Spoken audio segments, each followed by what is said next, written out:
Ladies and gentlemen, boys and girls, akazi ndiyamuna mabusu ndi magezi. I go by the name Banapsa, the second in command, aka the international liar, mwana libe minyama, the DC, dangerous conman, shaku faila, the concrete body, kunia kwa nkulimba nkuriolola. At this particular time, allow me to say thank you to all the African parents. African parents, you are good people and you are the people behind the genesis of our success, and you deserve all the encomium in the world. And it is to my greatest optimism that you continue the great works that you are doing. But one thing I've come to observe for sure is African parents are totally different from white parents or Western parents.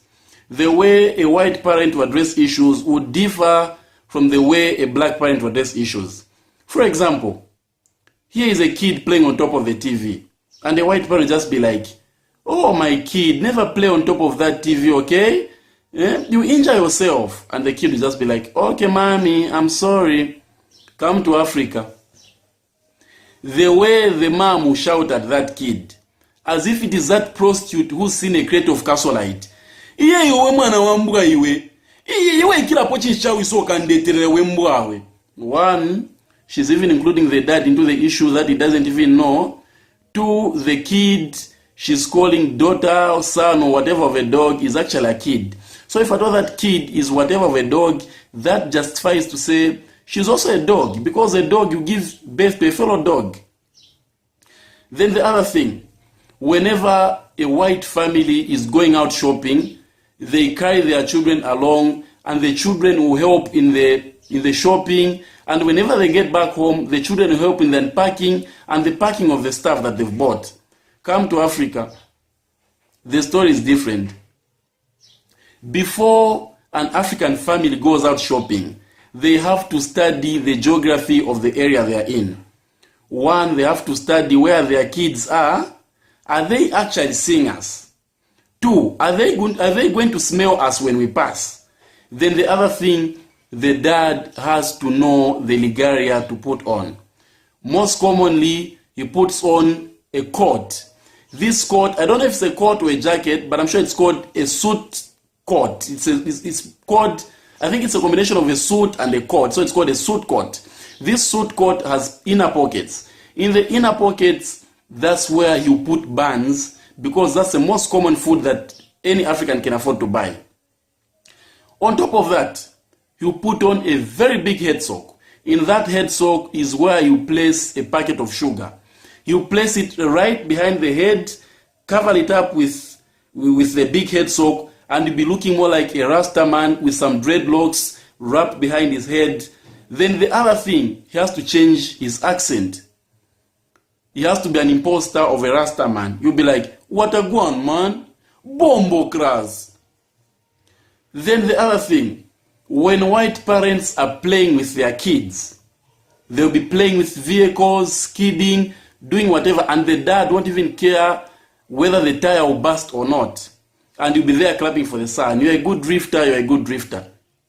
Come to Africa, the story is different. Once the kid just tries to temper with the bicycle, the way the dad will shout at him as if it is George Bush that has seen Osama bin Laden. If at all you break that bicycle, or you destroy that bicycle, do you think your grandpa is going to buy it for me? Totally different and harsh to survive in Africa. Then the other thing, in Africa, the way your parents will barge into your room, or the way parents barge into their children's room as if they are cheating on them with other parents. And you know the way we sleep in Africa. We sleep as if there was a tug of war. The other leg in Lubumbashi, the other leg in Dar es Salaam.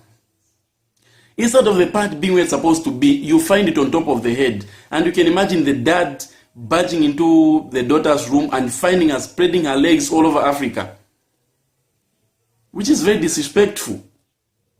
Then the other thing, African fathers who always eat big heaps of food as if they're trying to cover it up with what they never ate when they were young.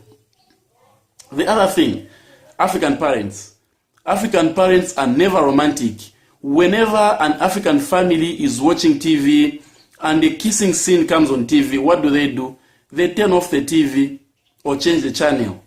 But when the fighting part comes on, they don't. So what do they try to put in the level of thinking of their children is that romance is not actually needed, but fighting is okay.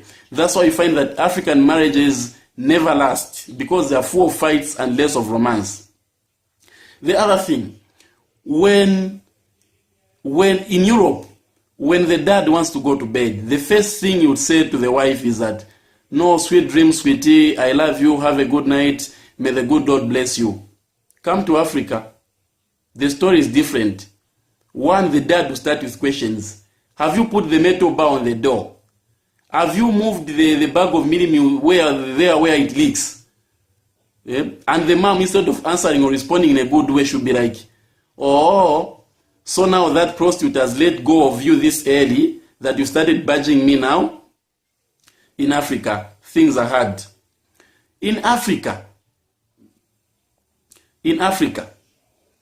children are always looked upon to be a threat to their mother's marriages. For example, a kid comes to a mom, "Mom, where's my food?" And the mom will just be like, "In that pot, just get soup. The meat is for your dad." And once the kid tries to tamper with the meat, you hear the mom saying, "Yeah, you think your dad is going to eat you, eh? You want to cost me my marriage." So children are always looked upon to be a threat to their parents' marriage.